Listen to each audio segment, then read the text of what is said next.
Los cristianos, un cristiano no tiene tres ojos ni tiene dos narices, un judío no tiene cuatro orejas, un musulmán no tiene cuatro manos, somos seres humanos y con eso es suficiente para que nos conozcamos, nos reconozcamos y trabajemos en forma mancomunada para el beneficio de todos nosotros. Hemos sido puestos en este lugar para ver quién es el más piadoso, no quién es el mejor en cuestión de dinero, en cuestión de color de ojos, de color de piel, sino la piedad es lo que nos va a hacer sobresalir por sobre los demás. Y disculpen que mencione esto del diálogo interreligioso en Tucumán, cuando el diálogo interreligioso es una cuestión elitista, cuando no se va a ver reflejado en el campo, en el trabajo que hacemos nosotros todos los días y en la gente, no tiene valor. Y eso es lo que pasaba en Tucumán. Nosotros, yo personalmente he sido apartado del grupo del diálogo interreligioso en Tucumán porque en el año 2006, en una guerra que había en el Líbano, organizamos unas marchas en contra de esa guerra y eso no le convenía a ciertos sectores de los que estaban en el diálogo interreligioso, que estaban con el gobierno de Tucumán de ese momento. Por eso he sido apartado y gracias a Dios que he sido apartado, no he sido más de ese grupo que ya prácticamente no existe en Tucumán, porque se ha perdido el objetivo del diálogo interreligioso, que es conocernos, reconocernos y trasladar todo eso a la gente. Los que somos, tenemos una responsabilidad como religiosos, tenemos que hacer eso, ¿sí? Ser nexos con la gente, porque si no, no tendría sentido el trabajo que podamos hacer. Yo le agradezco a mi padre realmente que él en su momento ha tenido una visión muy, pero muy, muy amplia, y cuando yo he comenzado la primaria me ha mandado a un colegio de monjas, ¿sí? Un colegio León 13 que está en Tucumán. Yo toda la primaria la he hecho en ese colegio.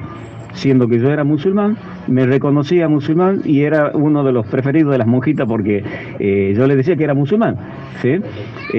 Iba a misa 3 días a la semana en las clases de religión y nunca he tenido problema, nunca me han impuesto algo ni he sentido que he sido discriminado por algo, y he egresado de ese colegio, gracias a Dios. Mis 3 hijos han estudiado en colegios religiosos, ¿sí? Porque yo considero que son colegios donde aún se mantiene una cuestión, la cuestión moral, las enseñanzas morales, y ellos están contentos con mi hija en un colegio de monja y mis 2 hijos en varones en colegio de curas, ¿sí?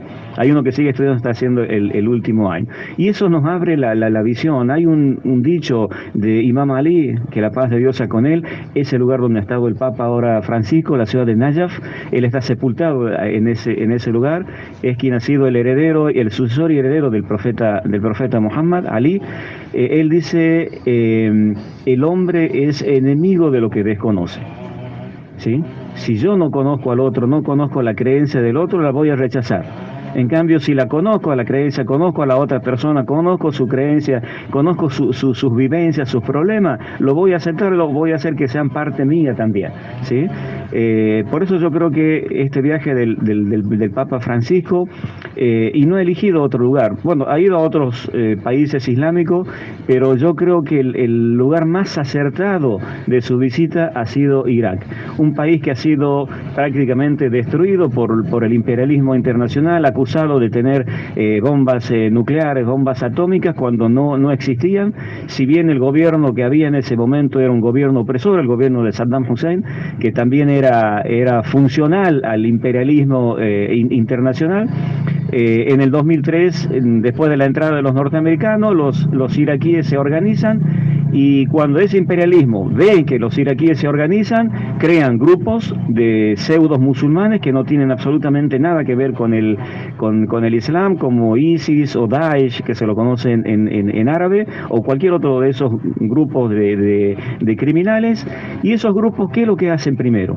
Primero buscan el enfrentamiento interno, ¿sí? Un enfrentamiento entre los musulmanes y los cristianos. Pero como decimos en Tucumán, y lo vemos en Siria también a esa situación, pero como decimos en Tucumán, han chocado en penca, ¿sí? Se han encontrado con una pared muy fuerte, porque en esos países donde la mayoría son musulmanes y tienen las enseñanzas del Islam, no ven al otro, al cristiano o al judío, como un enemigo. Es una parte más de su pueblo y de su nación. Por eso es que los musulmanes han sido el primer apoyo. Estos grupos han perseguido a las minorías religiosas para crear esa diferencia y decir, ves, el Islam persigue a las minorías religiosas, cuando no es así. Las minorías religiosas en un país islámico son protegidas de los musulmanes, ¿sí? Y eso lo vemos que ha sucedido en Siria, ha sucedido en Irak. Yo me acuerdo, hace unos años vino la hermana Guadalupe, que ella estaba en la ciudad de Alepo, y contaba cuando los cristianos, estos grupos de terroristas, le marcaban las puertas de las casas de los cristianos, ¿sí? Para decir, acá hay cristianos, acá tenemos que venir, destruir y expulsarlos, cuando eso islámicamente es un gran pecado. Cuando los cristianos se iban, los primeros que pedían que no se vayan eran los musulmanes. Lloraban porque se habían criado juntos, habían vivido toda su vida, eran parte de una misma nación. Pero gracias a Dios, con el apoyo de los musulmanes, se ha podido erradicar a estos grupos, y nosotros vemos imágenes, hay muchas imágenes que para mí es un honor pertenecer a la escuela islámica que pertenecen esos grupos, que es el chiismo, donde ha ido el Papa, que se ha reunido con Ayatollah Sistani. Esos grupos de la resistencia islámica, que son acusados de grupos terroristas, han sido los que han reconstruido las iglesias que han sido destruidas por los grupos terroristas. Hay muchas imágenes, incluso imágenes que nos llenan de satisfacción y de emoción, a los musulmanes poniendo una imagen de la Virgen en el lugar donde corresponde, cosa que otros que decían ser musulmanes la habían destruido y la habían volteado, ¿sí? En la ciudad de Maalula, que está en Siria, donde es una ciudad que es prácticamente un convento. Todos son conventos, que es la ciudad donde, según las narraciones islámicas, María con Jesús han estado en esa ciudad, y es la única ciudad donde todavía se habla el arameo, ¿sí? El idioma de Jesús. Esa ciudad también estaba tomada por los grupos terroristas, y han sido la resistencia islámica junto con los musulmanes los que han liberado esos lugares.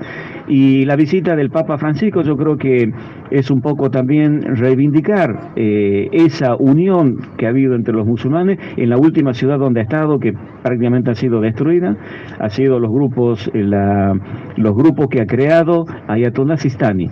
Por orden de él, por una fatua, una sentencia religiosa que ha dado él, se han creado los grupos de resistencia popular, que son los que expulsan a los terroristas de esa ciudad, ¿sí? En la última ciudad donde se ve mucha destrucción, y es así. Por eso, para nosotros como musulmanes y como musulmanes chiitas, es un honor muy grande que el Papa haya estado en la ciudad de Nayaf, una ciudad que es sagrada para nosotros, que haya estado, que se haya reunido con esas autoridades, y yo creo que eso es el mensaje que todos tenemos que dar. Tenemos diferencias, sí, tenemos diferencias, a pesar de que las religiones abrámicas, el judaísmo, el cristianismo y el islam, tienen una base común, y las coincidencias son mayores a las diferencias.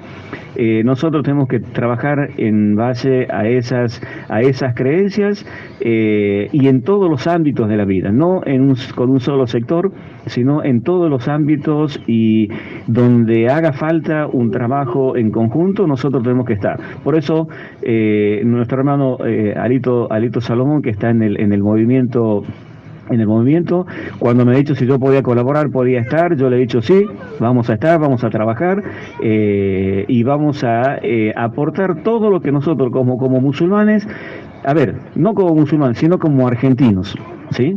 Como argentinos podamos aportar para que nuestro país de una vez por todas pueda salir adelante, y a nivel mundial los creyentes en todas las religiones monoteístas, y los no creyentes también, ¿sí? podamos triunfar y ver que la justicia, porque hay personas que no tienen una creencia pero persiguen la justicia, y nosotros también perseguimos la justicia. Entonces buscar que eso se haga realidad en nuestro mundo, ¿sí? Bueno, yo no voy a decir nada más, mis agradecimientos a los que han organizado este acto, que Dios los bendiga y que la paz de Dios sea con todos ustedes.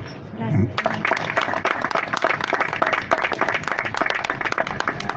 Bueno, muchísimas gracias a todos y a todas, y creo que quedará como cuenta pendiente ya ir pensando y diagramando lo que puede ser un segundo encuentro y que nos tendrá seguramente trabajando codo a codo. Muchas gracias.